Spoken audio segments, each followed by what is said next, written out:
Welcome to Cheese in Depth. I'm Michael Landis, and today we have four exceptional producers of fun things, all things fun. And we're going to go around here real quick and introduce everybody. Jessica. Yes, so my name is Jessica Little, and I am a co-owner of Sweetgrass Dairy, which is a small family cheese-making operation located in Thomasville, Georgia. Ryan. Welcome. And my name is Ryan Chidester, and I am from Creminelli Fine Meat, which is located in Salt Lake City, Utah. Robert. I am Robert Harrison, and I'm the Director of Sales for the Western region for 34 Degrees. We are a producer of wafer-thin crisps that are built to accompany cheese, and we are located in Denver, Colorado. Cool. And Oliver. Hi, I'm Oliver Turner, and Turner Foods, which is just Virginia Chutney and the Preservation Society brands. And we make jellies and chutneys that go with cheese. So we're glad to be a partner here. We're based in Flint Hill, Virginia. Thank you, everybody. I really appreciate you coming in and also being able to pair up all these fun things. So as this is the American Cheese Month, and all of us have been at the American Cheese Society before, I'd like you to share your first experience with your time at the American Cheese Society. Let's go ahead and start with Jessica. Sure.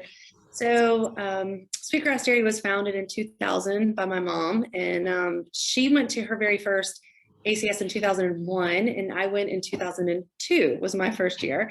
And of course, I had no idea what we were getting ourselves into. And we were sitting in the award ceremony, and there were only, I think there were 400 cheeses or so that were submitted for judgment. And we were sitting next to Liz Parnell, who owned Fromagerie Belchèvre from Alabama, and she was thinking about retiring. It was before she had sold her company. And we ended up winning 5 awards that year, maybe the most awards that we'd had ever won. And we were like, oh my gosh, which is really a testament to the quality of our milk and not the skill of the cheesemaker at the time, and that there wasn't a lot of competition.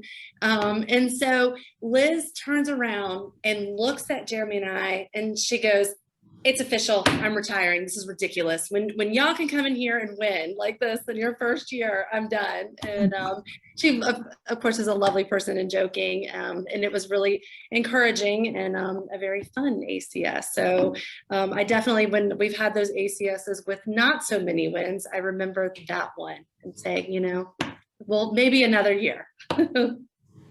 Thank you. Thank you. Ryan. So my first ACS actually was Des Moines, Iowa. It was also my first trip to Iowa, so it was pretty incredible for me. I actually started with Creminelli in 2014, but my first several years were kind of back of the house operations, customer service, and so I really wasn't out and about attending ACS and other functions up until most recent years. So Des Moines was my first, and I would say it was an incredible experience, primarily because I got to sit back as kind of a new member and watch the camaraderie and the level of relationship that exists between the cheese producers, even quote unquote competitors, the kind nature of this industry and the relationships that exist from distributor to retailer to manufacturer, and all of us who kind of play a supporting role in helping sell cheese through charcuterie. It was really incredible to be a part of that relationship. Cool. Robert? Yeah, my first ACS was, I think it was 2005 in Louisville. And at that time, I was still working for a specialty food distributor in the Pacific Northwest. And the highlight of that had to have been just realizing how much fun it was to hang out with a bunch of cheese nerds and just immerse myself in that. And also spending an evening at Judith Shadd's house, seeing her goats and drinking Pappy Van Winkle bourbon, which was a total highlight. Good day.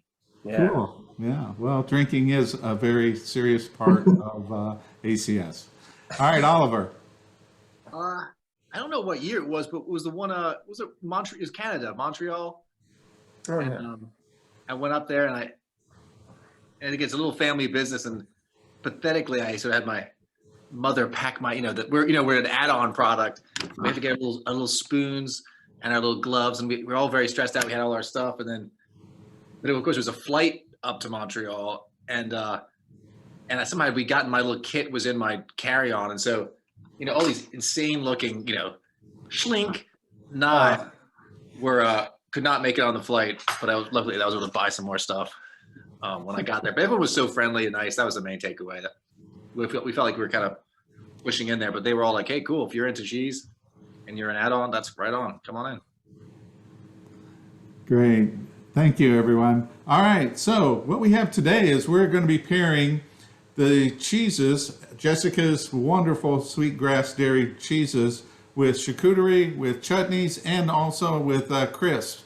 And we spent a fair amount of time working with trying to get the right cheeses, the right charcuteries, everything together. And one of the things that you will discover about this is that it's not that hard. I mean, when you get these, they actually cross over a lot. If you can't really make a mistake, you can't make a really seriously bad pairing. You can kind of have it where it's not as good, but each one of these just crossed over very, very well. And I think that we've come with what we feel is really a fun and entertaining pairing. So I'm going to step out here, and let's take a look at our first pairing that we're going to do. We're going to start off with the Sweetgrass Green Hill with the prosciutto and the hot peach chutney and the 34-degree sesame crisps. Now, we had talked about sequencing in here about how you build them, and I guess in reality it would be starting with the crisp and putting things on top of it. So, as we're talking about them, you can build them any way that you choose. And so, as we talk about them, let's go ahead and build. So I want to start with Jessica talking about the Green Hill. Sure. So, like I said, I'm from South Georgia in Thomasville, and my husband and I make cheese, but we are able to get our milk from my brother's farm, which is roughly 30 minutes from us. So what makes us unique is that we can keep our cows on grass year round. We have very mild winters and unlimited water. So we're able to grow grass year round and keep our cows out eating that fresh grass. So it is our hope that by the end of this tasting, as you're tasting through all of our different cheeses, that there is a fingerprint or a DNA of this unique flavor profile of grassy, earthy, mushroomy flavor profile. But Green Hill is one that is very dear to my heart. It is named after my parents and my brother's first rotational grazing dairy called Green Hill Dairy. That was actually out there this afternoon, seeing the cows, and it's so green and lush. And Jeremy wanted to make a cheese that captured that really rich, buttery cow's milk from the cows out on Green Hill Dairy. So he played with a couple different recipes and kind of came up with this double cream cow's milk with a white bloomy rind. So it's not a brie, it's not a camembert, but it is in the family.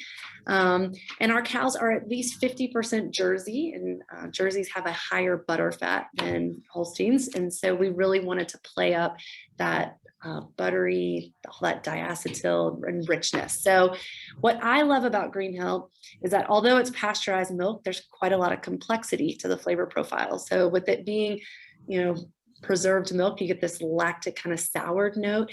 The higher butter fat, the double cream is sweet, and you got to add enough salt in there, to balance all of that. And the rind actually is a really thin Penicillium candidum rind, has a slight bitterness to it. So there's lots of flavor profiles, and which lends itself well to a lot of different pairings. So I'm really, really excited to taste all of these together. But Green Hill is our most popular cheese, and the one that we joke that we'll probably send our children to college. We sell more of it than anything else. So I hope that you love it. It definitely was delicious, Jessica. This is probably my favorite pairing, and kind of a perfect segue. As this cheese is the most popular selling, prosciutto is actually our most popular selling item as well. And so, partly because it's hard not to love a good prosciutto, but also because these two things just really go together. So, as I recreated this bite, the thing that stood out to me was that the silky smooth, buttery texture of the prosciutto really plays nicely with this cheese. You've got probably the most simple combination of flavor here that really highlights the heritage breed pork Cristiano sources for all of the products that come out of Creminelli Fine Meat. So this prosciutto is a domestic prosciutto. I often joke that we imported the artisan, so we didn't have to import the product. Um, so this is a domestic prosciutto that comes from heritage breed, a Berkshire Duroc cross. This is aged. A lot of people ask questions about age of prosciutto and whether or not that directly relates to quality. It's a little bit of a misnomer. One of the reasons you'll see a longer age on Italian prosciuttos is actually the size of the pig itself. So if you're ever in Italy, you'll see what Cristiano identifies as a 4x4 hog. They've been bred to have very, very large hind legs, because that's where the money comes from. But in the U.S., our pigs actually look a little bit more like wiener dogs, because the money's coming from the bellies. And so we do a little bit less with prosciutto in this country, at least for now. And so if you're ever wondering, why the age is different, it's actually based on the size of the leg. But this product is just meat, salt, and aging time. That's it. So 2 ingredients, high protein, very clean eating snack, and really pairs well not only with this cheese, but a wide variety of components, the chutney, the crisp, really lends itself to an easy pairing and a very smooth snack. Well, I made a perfect bite things. I mean, look at that. That's a nice little combination right there, I think. Yeah. My favorite pairing, I think, of the bunch. Big fan of this, of all these products, actually. But I guess it's our hot peach. It's one of our most popular. We use habanero pepper, gives it more of like a citrus, and it sort of hits differently. A little bit of ginger, apple cider vinegar. We don't usually add pectins to our chutneys. We sort of pride ourselves on it being a slow reduction. But with this one, we actually cook it a little quicker. If you cook it too long, it gets sort of dark. But I like how it's sort of light colored. So we had a little pectin just to keep the body so it doesn't sort of run off. But this batch and the whole thing just makes itself really easy to serve and fun to serve. That's about it. Take a little bite here. All right. All right. Well, I chose our sesame crisp for this pairing because of, one, what it is our products do, which is act as a supporting structure or pairing vehicle for other things. And sesame adds a little more toasty note to the flavor profile, but it also just stays out of the way. So that is why, with the complexity of this particular cheese, and I love bloomy rind cheeses anyway, and the prosciutto, I think that those flavor notes will shine through more, given a more neutral background, and you just get the nice crispy crunch while you're eating. One of the things that I think is really fun is obviously, doing them separately, like what you guys just did, how they work together, but also they work so well together. Now, for me, I like to have a little bit of a beverage with me, so I want something a little malty. So I have this is a brown ale. This is a Maduro brown with Cigar City. This is a local beer. And it's one of my favorites with Green Hill. But with everything else, it just really amplifies all the different flavors. What'd you guys find? It's sick. This is so good. I can't even believe it. The spicy peach with the prosciutto is like unreal. And just that bed of gorgeous, Green Hill soft ripen. Ugh. Sorry, I'm interrupting. I don't know which one is more better, the Green Hill or the prosciutto. Oh my God! Yeah, it's just so rich. I found myself creating the first bite all together, and then I snacked separately after that to just really enjoy that cheese, the crisp, the chutney, all on their own. So it was really good as a joint bite, and it was a really good snack just individually to finish it off. Totally. Yeah. So Oliver, why did you choose with the hot, spicy, peach here? Well, Plum. Sorry. that's a good question. Peach. I think you also said at the beginning, you can't go wrong with pairing, so it tastes good. But either I like to go if it grows together, it goes together. But also if it's contrasting, I think is a good way. And so creaminess balances with sweet, or creaminess balances with spicy, and then sweet and salty. So I get those are the two contrasting flavors that I think. And also it looks good. Yeah, it does. It does. It's beautiful. I love how the it's a little bit yellow, isn't it? That's a thing, isn't it, Jessica? Yes, for sure. So, cows, as they eat grass, it's the beta carotene in the grass that shows through in the milk. So it's that bright yellow color. And, we, actually, it's so funny. I had lunch. We have a cheese shop in a restaurant. And I had lunch today and had Creminelli Prosciutto. We have on our cheese boards, but we are obsessed with the spicy plum chutney. I've got a couple of our employees that recommend it to every table. So I've kind of gone down that rabbit hole, and I now am so excited to have a hot peach chutney. I'll have to bring that in on our cheese boards because this really is so magical together. I'm preparing the next one around here. So that's it. Okay. You're so organized. Well, you got a beautiful. You are professional. That is a nice setup you got. Yeah, Michael, you've done these a time or two, huh? Yeah, a few times here, been able to do this. So it's kind of nice, being able to put everything out so I can see it and play with that. And of course, the golden retriever comes in immediately to give a little attention. All right. Mark. Okay, so any other comments you want to make on this pairing? I say that's no. Okay. Let's go ahead and take a look at our next pairing. All right, we're going to go with the sweetgrass, the Thomasville Tomme, the Sopressa, the spicy plum chutney, and the rosemary crisp, which, by the way, I opened up those crisps and the whole room smells of rosemary, which is absolutely fabulous. So I really love that smell. All right, so let's start off with Jessica. Sure. So Thomasville Tomme is our French farmhouse style. It's kind of our everyday table cheese.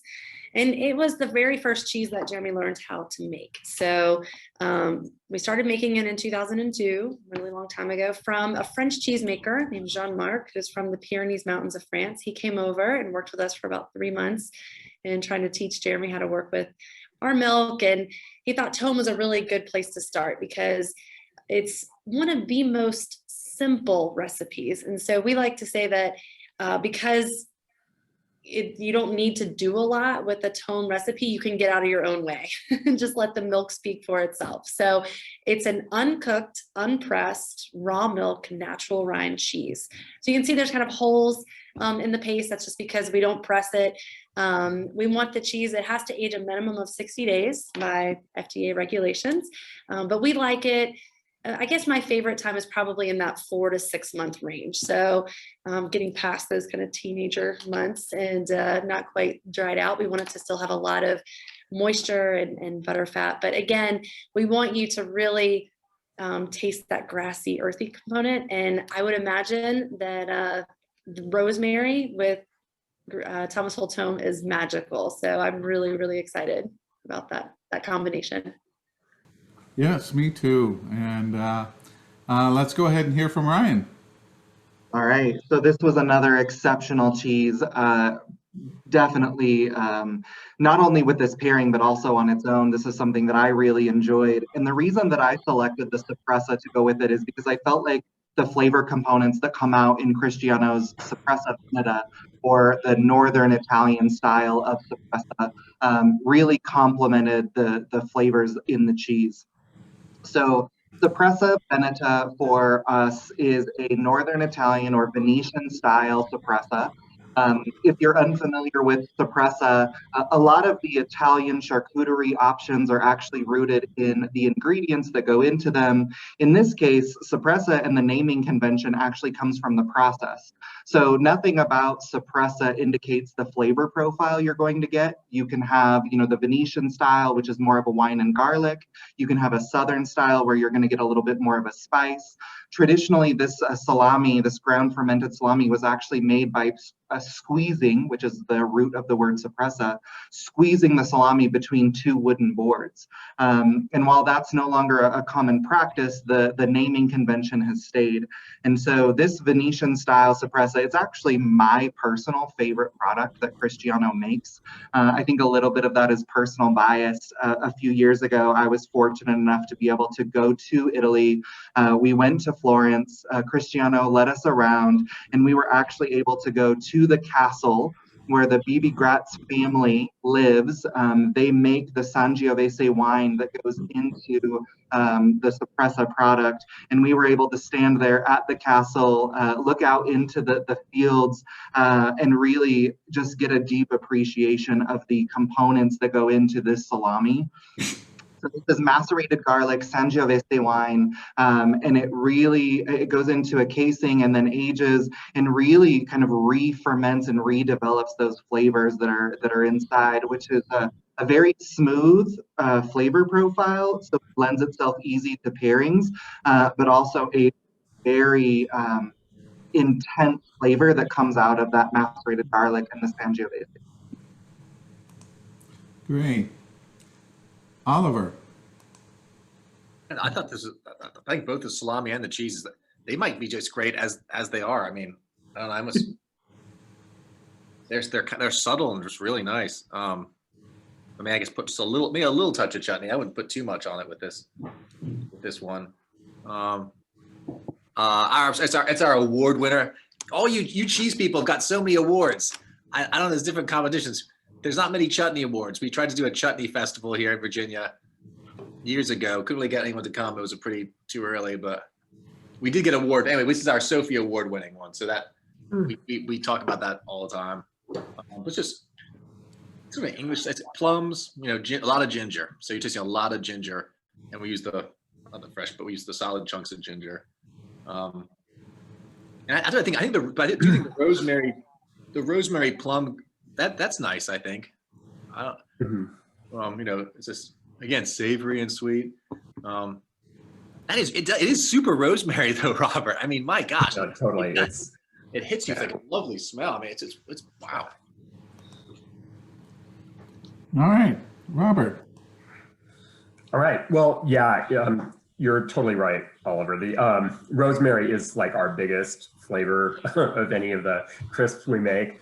And I was really thinking, initially, I love rosemary with this style of cheese. I like it with an aged cheddar. I like it with, like Caerphilly, cheeses like that. But also thinking of the Sopressa to me, it's such a Mediterranean flavor, and that marries really well with rosemary that you get in this. So yeah, in this case, I think it's a nice. So you guys, putting all these together, there's so many great flavors. I mean, you were right about the ginger. I never really thought about it, but that spiciness in there is, coming from that ginger in there.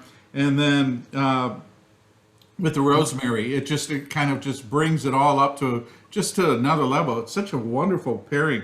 And the Tomme stays there. You don't lose the cheese with all these flavors and all this impact. It really stays there. You don't need, for beer pairings, you really don't need anything that's going to have to really get involved in this. And as a matter of fact, kind of staying away isn't a bad thing. So I went with Dale's Pale Ale, just have a little bit of hoppiness and just a hint in here, but nothing to clean the palate. And that's really all it's got to do here is just do that. So what a nice pairing. I mean, we were really well done. Jessica, what do you think? I I love it. And I would say, Oliver, this award is very well deserved. So very, very delicious product. And I love the ginger note to it. I think it just adds a really great flavor profile. I love the aroma of the rosemary. And listening to Ryan's story, I think I should have gone into the meat business. That sounds amazing. I want to be drinking Sangiovese at a castle in Florence. I mean, it would be my favorite too, I would imagine. I think we need an excursion to a vineyard and do a pairing with the vineyard at there. I know breweries are pretty fun and easy, but vineyards, they take a little bit more coordination. But I think we should do that. We'll all convene Next in a filming. vineyard. Absolutely. For Hey, sure. Michael, I want to say one thing about this salami, which I thought was, so you look at it, how do you keep it, Ryan, so it's all nice and got this little moisture content in it? Like, I'm used to seeing dried little hockey pucks of salamis. That's what I hate cheese boards, but this is just tender and just a little shaving. The reality is, out of all of the facets of cured meat, the categories of meat that you can create, whether that's whole muscle, dry aged, cooked product, ground fermented product is really more of an art than a science. Balancing pH swings and keeping the moisture that you need to really deliver the flavor without letting it be too dry. That's really where Cristiano's skill shines. Hundreds of years of family recipes. He was literally born in a salami factory. His mom went into labor while she was working in the family factory. So this is just a skill that's been developed over the years, and I agree with you. It's something that he does exceptionally well. And this product is my particular favorite because of that. It really doesn't deliver a dry or overly salty. It delivers flavor, but then also kind of brings out the complexity of the rosemary, of the Tomme, of the Plum. It really helped to round out this pairing, in my opinion. And I really, really liked the flavor components that came in from each of our products here. Oh, well said. Anything else anybody would like to add? Okay. Pimento cheese spread, the Calabrese, the Perseverance Society pepper jelly, one of my all-time favorites, and the original gluten-free crisp. Jessica. Sure. So we have our pimento cheese. If you are from the South, it's a kind of our magical comfort food that I grew up eating. Pimento cheese sandwiches after school that my grandmother would make. And Jeremy, my husband and cheesemaker, he's not from the South. And so when we opened our cheese shop back in 2010, we wanted to offer some, cheese boards, and, people kept saying, you just make your own pimento cheese. I bet it would be so good. And so we just started experimenting, and we use our Thomasville Tomme as the base. So it is the only raw milk pimento that we know of on the market. We're using clean mayonnaise, piquillo peppers, and pimenton from Spain. Jeremy wanted to do his own little take on pimento cheese because, one, we didn't want to compete with everybody's grandmother's recipe because we knew that we couldn't beat grandma. But we wanted our own little take, and Jeremy fell in love with the flavors of Spain, so we thought that would be a really great combination, and a little bit of Dijon mustard in there. So it's really funny now. Our pimento cheese is our fastest growing SKU, but not necessarily in the South. It's outside of the South that people are really excited about experiencing pimento cheese. And it's just a fun story to tell. And I think it's really fun for our line because pimento cheese is very pedestrian and very approachable. You don't think of it as being like an artisan product, and but it's a fun story for us to share with people and say everybody deserves good cheese, even if it is pimento. So, and I have to say, I appreciate these layering all of the spicy flavors together. You get like a really great big punch, and but I am so excited about these gluten-free crackers because even in our restaurant, our cheese shop, we have so many more people that are gluten intolerant, and it's so great to have a gluten-free cracker that tastes good. So thank you for that. All right, Ryan. Yeah, this was exceptional. I can definitely say that I am one of those supporters outside of the South with the pimento cheese. So thank you for that. And while it may not compete with grandma's recipe, it definitely competes. That's for sure. The reason that I selected the Creminelli Calabrese was because of the spice. I wanted to layer these flavors together. The Creminelli Calabrese is a kind of a cult classic, a very popular amongst the consumer product that we make. This is Italian spicy, is the way that I always describe it. We source heritage breed pork. Everything we do is humanely raised. There's a real quality to the level of raw material that we're using, and we're definitely not looking to cover that up.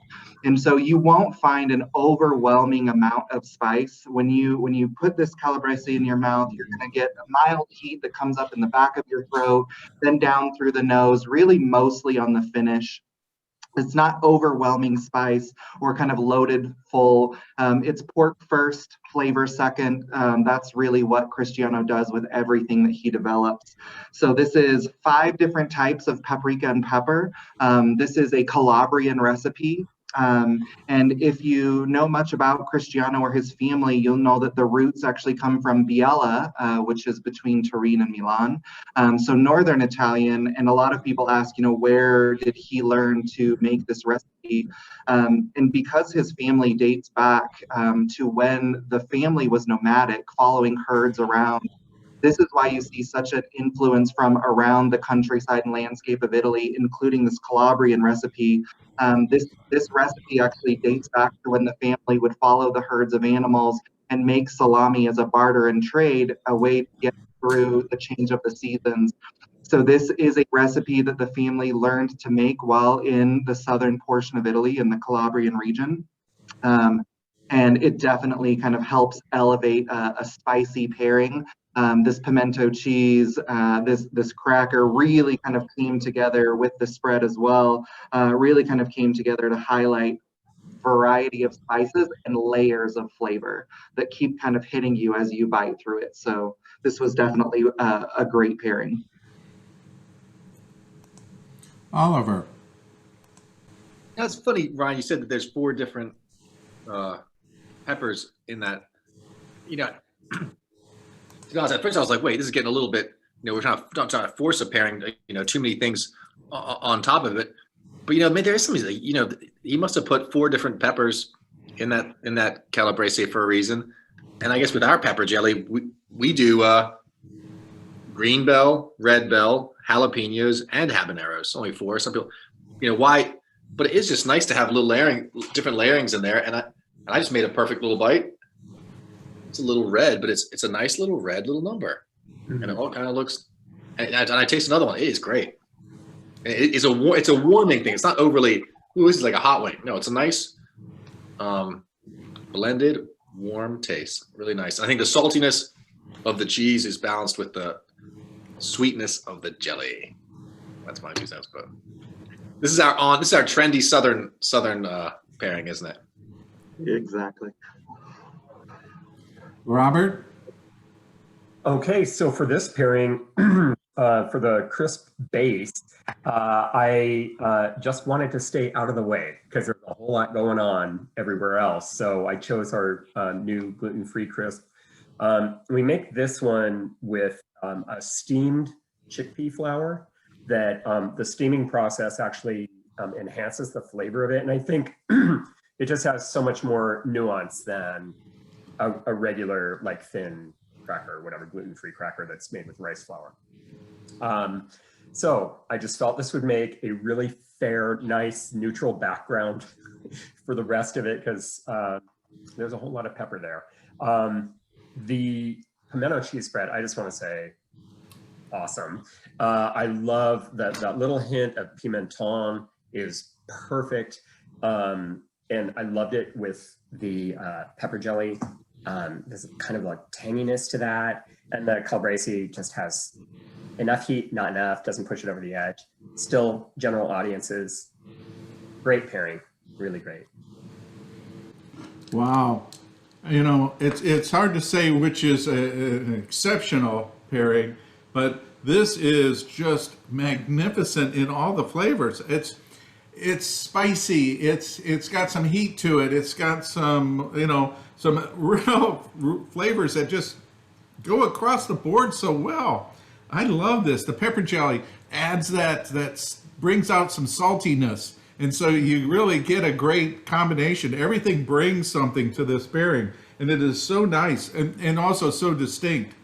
Beer pairing, I know I'm going to hear about it, but, Pabst Blue Ribbon, PBR, if you're, if you're down home and you're drinking, this is a great beer that quenches the thirst. It does everything it's supposed to do. It cleans the palate for this. It's just a great beer for this type of pairing. So you don't have to go out and break the bank to have a good pairing with all of this and your beer.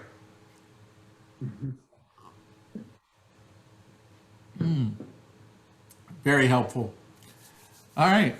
So what do you guys think about the contrast, but also the similarities? Jessica?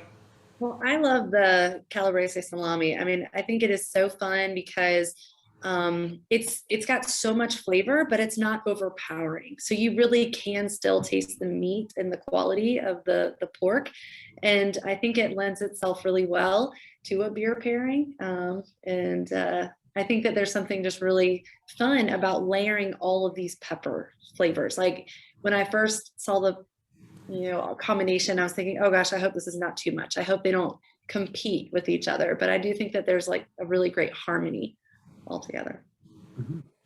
Well, I have the cracked pepper here, which I think is an option that I'm going to try to see how that works, and just go pepper, pepper, pepper, pepper, and just we'll just really push it through the edge there. But the cracked pepper isn't that intense, and I think it might add a little bit of fun flavor. Michael, I thought about another one. I realized, it's so funny. Like we're in the specialty food business and everything, but this little pairing, at first I wasn't sure about it. I thought it wouldn't quite work, but it does work. And to toot all of our horns here, I'm not sure if it would have worked if it was the standard, a cheap pepperoni, some overly thick car cracker, mom's, overly mayonnaised pimento spread. I don't know. It might, and some less than reputable pepper jelly. It might not have worked. I think it really does need to be like this. So careful, all you watchers at home, you've got to execute this just like this. Otherwise, it might not work.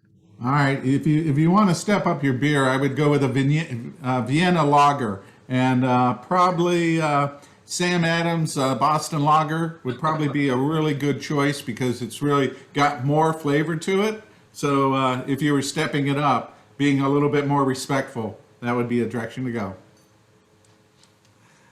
All right. Anything else anybody wants to say? All righty then. Which is going to be our Asher Blue, our Varzi, and the Cranberry Chutney, and with the cracked pepper crisp. Let's hear from Jessica. Sure. So here we have Asher Blue. This is probably Jeremy's favorite cheese to make, and I will say I'm very curious. I'm going to ask everybody, but every cheesemaker has a cheese that they tasted that changed their lives, that made them want to dive into this world of cheese making. Just like I would think every beer maker had tasted a beer, every winemaker tasted a wine that changed their life. I'm sure there was a chutney that changed your life, that made you want to learn more about chutneys or salamis or crackers or whatever. And for Jeremy, when we moved back to the farm and my mom said, all right, Jeremy, you want to be a cheesemaker, what kind of cheese do you want to make? And without hesitation, he said blue. There's just something about balancing culture and mold. There's that pungency, the saltiness. It is about the most difficult style of cheese to make. So we go from Tomme, which is really, really easy, to a raw milk, natural rind, non-homogenized blue. So very, very old world inspired. But we do not follow, he also will say this is kind of a Frankenstein blue. So it's not a Roquefort, it's not a Gorgonzola, it's not a Stilton. It is a blue cheese that shows off our milk and in our region. So as you can imagine, our biggest challenges are heat and humidity, and can be really hard to make blue cheese here. So we also say that it's probably going to be Jeremy's lifelong mission to learn how to make blue cheeses even better. But this one is very, very near and dear to our hearts. It's named after our second son, who, you know, loves to tease his brothers that he's famous, and they aren't, because his cheese we sell more of than the ones named after the other boys. But it's been a fun evolution. And Jeremy, about 3 years ago, I said, well, almost 4 years ago, 2017, went over to France for about 3 weeks and worked with some cheesemakers to really hone in specifically on blue. And I think that Asher Blue has been on the up and up ever since. And I look forward to, even in 10 years, to see how much better it will become. But I really do love that blue cheese is a great vehicle for our grass-based milk. I think that when you taste it, you get all of the like white button mushrooms and grassy, earthy, almost that cave-like flavor profile. So I think it's a good vehicle for our milk. Ryan. Well, this was by far my personal favorite of the cheeses, for sure, especially just as a snack. I love blue cheese. So I was really excited to see this pairing kind of offered up. I think I joked with Michael when he first asked, what would you pair with the blue cheese? I said more blue cheese. I didn't want to even get in the way. But ultimately, I had to come up with something. And so what I selected from Creminelli's lineup was Varzi salami. Varzi salami is Cristiano's favorite. So whereas the Sopressa is mine, this is the, right from the artisan, this is his own favorite product that he creates. I think it's his favorite in terms of flavor profile, but really it also has a very beautiful story and a beautiful history as well. So Varzi is actually a village, and so this naming convention of the salami references and gives homage to where the salami comes from. And if you look at a map, this very tiny village is not too far from the Parma region. And so these merchants inside of the little village of Italy were pressed to find how they could differentiate themselves with so many popular manufacturers in their neighborhood, whether that be the Parma Prosciutto or Parmigiano Reggiano. How do they create something that stands out in this little village of Varzi? And so back in the 1700s, these merchants came together, these salami manufacturers, and they actually sent scouts down the Via de Sale to the coast, and they met Indonesian trade ships, and they would barter and trade for nutmeg, which was not readily available in Italy. And they would bring this nutmeg back, and that's what they used to finish their salami. And so it helped them stand apart. This exotic, very expensive, hard to come by spice was used to finish the salami, and really helped them stand out in a very crowded room as a very different product. So as you taste this, especially if you're getting a bite on its own, you'll really kind of taste that nutmeg on the finish, the very like subtle, very kind of sweet finish flavor profile.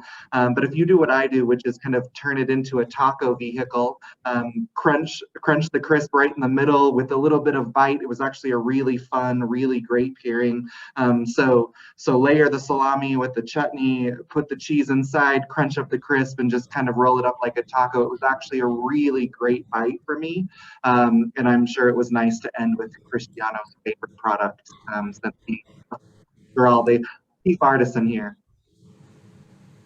All right. Oliver. Well, I really like that story. Well, first of all, that blue cheese, man, I shouldn't talk too much about it. It's really nice. It's got that sort of like almost like crystally. Is that supposed to have like little crystals? Sometimes blue cheeses are kind of wet. I don't know. That's something I might like that more than the greenhouse. I really like that. It's nice to carve too. You can just nice little slices, like zoop, super easy to. Those are my demoing days. How easy can it be sampled out to do? We use the cranberry. You don't need any pectin with cranberry. Cranberry is high in pectin naturally, and it sets up well. I read once that that Stilton, that's on the blue cheese, was traditionally paired with cranberry, cranberry sauce. So that's why. So I always say blue cheese with cranberry is good. But this thing, yeah, it's not like Stilton. This has got a crystalier, drier thing. I've been a fan of the cracked pepper for a long time. I was the plain ones. I generally like 34 degrees. Again, you're just supporting structure, let everything else be the star. But the cracked pepper, this is a fun fact that might be a fake fact. My wife says I got all these fake facts. I've read or heard that the Roman Empire collapsed because of a trade imbalance based on their incessant need for black pepper. And they were that desperate for it that literally they read it, think, oh, pepper. No, pepper it's a delightful, it's a classic and it's delightful. I think these crackers, so very good pairing, but also great by themselves. Really nice. Robert. Okay, for this pairing, because I love blue cheese as well, it is like my favorite. I chose our cracked pepper crisp to go with this because I've noticed when I do other pairings with different cheeses, this one in particular acts as sort of an umami intensifier. The combination, the combination of cracked pepper, we also put a little bit of chive in the batter we use to make these. It just sort of accelerates that meaty umami flavor in anything you put with it. So I thought, well, this would be kind of cool. It works beautifully. I love the blue cheese, has so much subtlety. Just put a piece of it in my mouth and let it dissolve, and you get the sweetness in the milk that comes out. Divine. It's absolutely wonderful. I love the farci as well. It has a really bright, clean flavor. It reminds me of some of the sausages that you run across, like the saucisson in France. It was just beautiful. And I wasn't sure about the cranberry, but it was just the perfect amount of like acidity. It just works so good. Really beautiful. So. This is a good looking one too. If you take a look at that, that's a nice. You can't really see from the flatness, but it's got a nice. It stacks up in a very pleasing way, I think. All right, so what a wonderful. Blue has always been one of my favorites. As a international judge, it was one of the first things that I get to do, and I still continue to judge on that, and I just love them. But I have never in my life had cranberry with blue. And it's absolutely fabulous. I mean, I know blue makers that have added other things to that, and I don't think that this would be off to make a cranberry blue for the holidays. It's just so nice. I'm pairing this up with Highland Brewery. This is Gaelic Ale. It's got some maltiness to it, and I really wanted to bring some real full flavors because we have some nice acidity, we have some cranberry, and this kind of just brings it around and brings it up a little bit. But this is fabulous. Jessica, what do you think about that cranberry with the blue? Oh my gosh, I am obsessed with cranberry. I know everybody kind of thinks of, well, at the cheese shop, we sell so much more of it during the holidays. It seems like it's more of a holiday item, but I also love foods that have that high acidity. I think it makes for better pairing options. So I don't know, Oliver, what's your favorite chutney you make? The chutney. I guess I do eat a fair amount of spicy plum. I put more like cheddars and pork chops, so this tastes Tomme. But no, it's the thing. You need acidity. It's sweet, spicy with creamy, sweet with salty, and then the acidity, I guess, also goes with made that we might taste. But it worked out. This might be a contender, actually. Yeah, I think the fourth one, the fourth and the first might be my favorite pairings. I don't know. It's hard to give up that pimento. That was just so good, as a unique balance of all the flavors. All right, so Jessica, if you had to pick one, what would be your favorite? 1, 2, 3, or 4? Oh my gosh. if I could only eat one of these, probably, I hate to say it, but probably the first one, just Green Hill Prosciutto Classic. I mean, I'm really excited to have had the hot peach chutney. Like I said, I had not had that before. And I love sesame. I love the nuttiness. So probably that one, I hate picking the first one, but it's the one that I will probably have for dinner tonight. So. Ryan? Well, I agree. It was hard to pick one, but if we're going overall pairing, I think number 2 was my favorite. All the pairings, all things together. There were definitely a lot of great products introduced, but I personally think the way the Tomme, the Sopressa, the Chutney and the Cracker came together there, I think that was the ultimate favorite pairing with all things combined, in my opinion.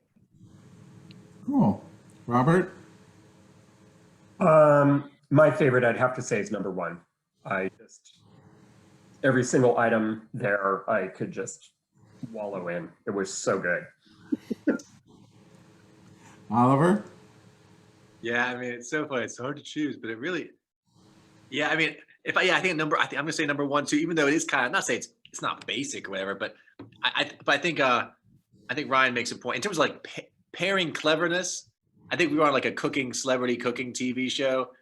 I think number 2 wins it for the sophisticated thing. But if it's just like, you've had a tough day, you just want to have, give me what I need. Number 1 really is just bam, bam, bam. Nice, but it's, yeah, I'm pleasantly surprised by all of them. But yeah, I'd say that. Wow. Well, I'm going to go with number 3 because I'm addicted to this pimento spread. I mean, I'm sure it's not one serving, but it is one serving for me. I just love it so much. I think it's just so well done. And then putting it together, this could actually be possibly, when you put all of them together, 4 servings. So you could actually invite some friends now to be able to share it, because it'd be out there. I'm going to this weekend pack these up, and I have some friends that I'm going to bring them to at a brewery, and we're going to experiment with them, and I'll get back with you and let you know, the consensus of those that are just enjoy cheese and enjoy pairings. So, I just want to give you just a quick minute here to wrap up. So, Jessica, do you have anything to say as your wonderful cheeses before we head out? Well, I just want to note that I'm pretty sure you picked number 3 pairing because you wanted to highlight the PBR. I'm pretty sure. Yeah. Which is not bad. There's no judgment here. But no, I'm glad that you like the pimento so much, Michael. And this was such a fun pairing. I love, actually, it's so funny. I've had all of these Creminelli products, but I love the stories behind them. That Varzi, Sopressa, I mean, just great stories, and which will, in turn help us sell more. So that's great. But thank you all so much for the samples. It's so wonderful that we could actually all taste these things together, and I'm excited to share them with our team. And yes, thank you for the invitation. So this was great. You're welcome. Ryan? So I also want to reiterate what Jessica said in terms of a thank you to Michael, but also to Jessica, Robert, Oliver. Thank you so much for joining and letting me come along for the ride in these pairings in this hour with you guys. It's been incredibly fun to sit and put fun flavors together. I am very appreciative of the time and being able to be here with you guys. And if you ever need salami, you all know a guy. So. Well, I know it won't be for a while, being that you send an entire case for each one. So, that's magnificent. So, Robert. Yeah, thank you so much for including me and including, my products in this. We always think of ourselves as just this humble, like, supporting actor in things. Like, we're not, I guess we're important, but we're definitely not a focal point. One thing I noticed about doing these pairings is I tried them all just with like, you know, maybe the cheese with the charcuterie, or the charcuterie with the chutney, or the chutney with the cheese. But the main thing is like how remarkable it was that when you combine all three together, boy, those flavors just shine. That was a real eye-opener. Wonderful, great experience. Yeah, it's a wonderful cheese board, each one of them. Yeah. Oliver? Yeah, I echo everyone saying I'm trying to think of a seasonal. I mean, is it sweet? The number one would be a good summer.